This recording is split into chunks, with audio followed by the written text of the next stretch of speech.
Kekasih Tuhan, pagi hari merupakan pagi yang sangat indah bagi kita anak-anak Tuhan. Mengapa?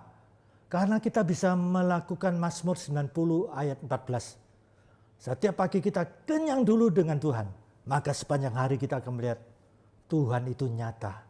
Puji Tuhan, mari kita berdoa. Bapa Surgawi, kami bersyukur pagi hari ini kami datang kepada Tuhan untuk mendengarkan firman Tuhan, agar sepanjang hari ini kami berjalan berdasarkan firman Tuhan sesuai dengan Amsal pasal 4 ayat 22. Kalau kami menyimpan firman Tuhan dalam lubuk hati kami yang paling dalam, maka itu menjadi kehidupan bagi kami yang mendapatkannya, bahkan kesembuhan bagi tubuh jasmani kami. Kami terima firman Tuhan dalam nama Tuhan Yesus Kristus. Amin. Kekasih Tuhan, kita akan merenungkan satu kebenaran firman Tuhan, yaitu waktu yang sisa. Waktu yang sisa. Nah, kata ini seringkali kemudian kita mendengar di dalam beberapa khotbah. Pendeta mengatakan, jangan kita memberikan waktu yang sisa. Nah, di sini bukan maksud saya sisa-sisa waktu, seperti sisa-sisa makanan. Bukan, tapi ini tertulis di dalam firman Tuhan. Kita membaca 1 Petrus pasal 4 ayat 2 sampai dengan 5. 1 Petrus pasal 4 ayat 2 sampai dengan 5. Demikian firman Tuhan, supaya waktu yang sisa. Nah, tertulis waktu yang sisa jangan kamu pergunakan menurut keinginan manusia, tetapi menurut kehendak Allah. Sebab telah cukup banyak waktu kamu pergunakan untuk melakukan kehendak orang-orang yang tidak mengenal Allah. Kamu telah hidup dalam rupa-rupa hawa nafsu, keinginan, kemabukan, pesta pora, perjamuan minum, dan penyembahan berhala yang terlarang. Sebab itu mereka heran bahwa kamu tidak turut mencemplungkan diri bersama-sama mereka di dalam kubangan ketidaksenonohan yang sama, dan mereka memfitnah kamu, tetapi mereka harus memberi pertanggungjawab kepada Tuhan yang telah siap sedia menghakimi orang yang hidup dan yang mati. Amin. Kekasih Tuhan, di sini Rasul Petrus mengingatkan kepada jemaat yang ada di diaspora di berbagai daerah dengan kesulitan mereka masing-masing. Rasul Petrus mengingatkan waktu sisa di dalam umur mereka. Kekasih Tuhan, tentunya di sini bukan kita memberikan yang sisa-sisa. Sekarang ini coba saya perhatikan diri saya masing-masing. Saudara umur berapa sekarang? Saudara umur berapa sekarang? Kekasih Tuhan umur berapa sekarang? Nah, ini kita tahu persis usia manusia, manusia purba itu umurnya ratusan tahun. Yang tercatat dalam kitab suci Metusaleh 969 tahun. Itu yang tertua. Kalau kita memperhatikan Pujangga Khairil Anwar dalam puisinya, menulis, aku ingin hidup 1000 tahun. Tapi adakah manusia yang bisa hidup 1000 tahun? Tidak ada. Tetapi apa yang diungkapkan oleh Khairil Anwar, ini mewakili sanubari semua manusia. Bahwa manusia ingin panjang umur. Kita lihat perjalanan waktu, usia manusia semakin menurun. Pemazmur mengatakan, Tuhan menetapkan umur manusia 70 tahun. Kalau dia kuat, mungkin dia olahraga, jaga kesehatan, makan makanan yang sehat, vitamin, bisa 80 tahun, bisa 90 tahun, bahkan bisa 100 tahun. Tapi sekuat-kuatnya manusia harus menghadapi kenyataan betapa rapuhnya tubuh manusia. Nah, di sini kekasih Tuhan, kalau nanti saudara dalam usia lanjut, gangguan tubuh ini, mata, panca indera, otot, tulang, jantung, jangan sampai berdosa di dalam perkataan, pikiran, perasaan, dan hati. Karena Tuhan sudah bilang, kita menghadapi betapa rapuhnya tubuh ini.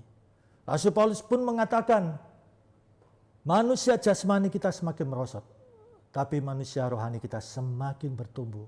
Ini kekasih Tuhan. Nah, jadi Rasul Petrus ini mengingatkan waktu yang sisa ini. Saudara usia berapa? 40 tahun? Tinggal saudara bisa kira-kira dengan ketetapan yang ditulis dalam Mazmur 90 ini. 70 tahun, kalau kuat 80 tahun. Usia saudara berapa sekarang? 60 tahun? Tinggal hitung saja. Yang ketetapan Tuhan 70 tahun. Nah, ini yang dimaksud Rasul Petrus. Waktu yang ada sekarang ini. Lihat, jangan turuti kehendak daging manusia ini. Keinginan mata, keinginan daging, keangkuhan hidup, gengsi ini, semuanya akan binasa dengan dunia ini nantinya. Tetapi lakukanlah kehendak Tuhan. Di sini kita sudah membaca, ya, pergunakanlah waktu yang ada itu menurut kehendak Tuhan. Apa kehendak Tuhan?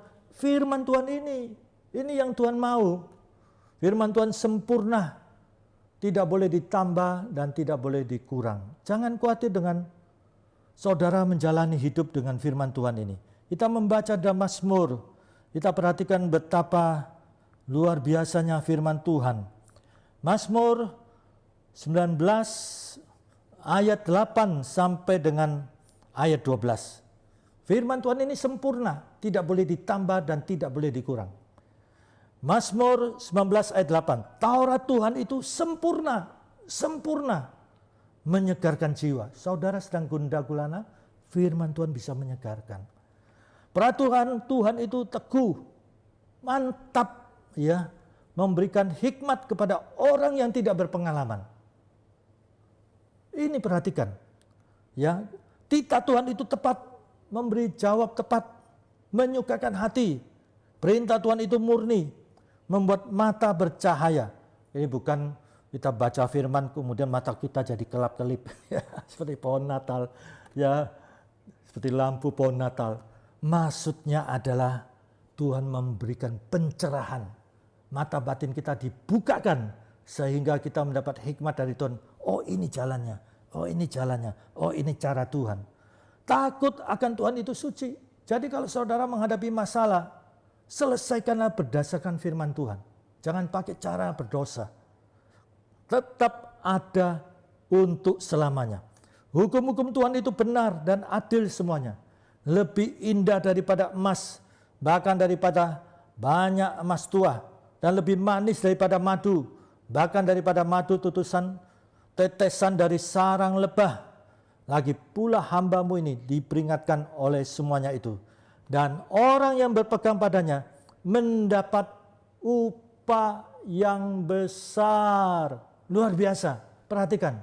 Upah yang besar. Nah, mari kebenaran firman Tuhan pagi hari ini. Sekarang waktu yang saya miliki, ya seberapa banyak tahunnya. Ini kesempatan yang sangat berharga. Kesempatan yang sangat berharga. Jalani hidup ini sesuai firman Tuhan. Harus mantap, harus teguh, jangan bimbang. Pakai cara Tuhan, saudara akan melihat Tuhan akan nyata dalam hidup saudara. Puji Tuhan, mari kita berdoa.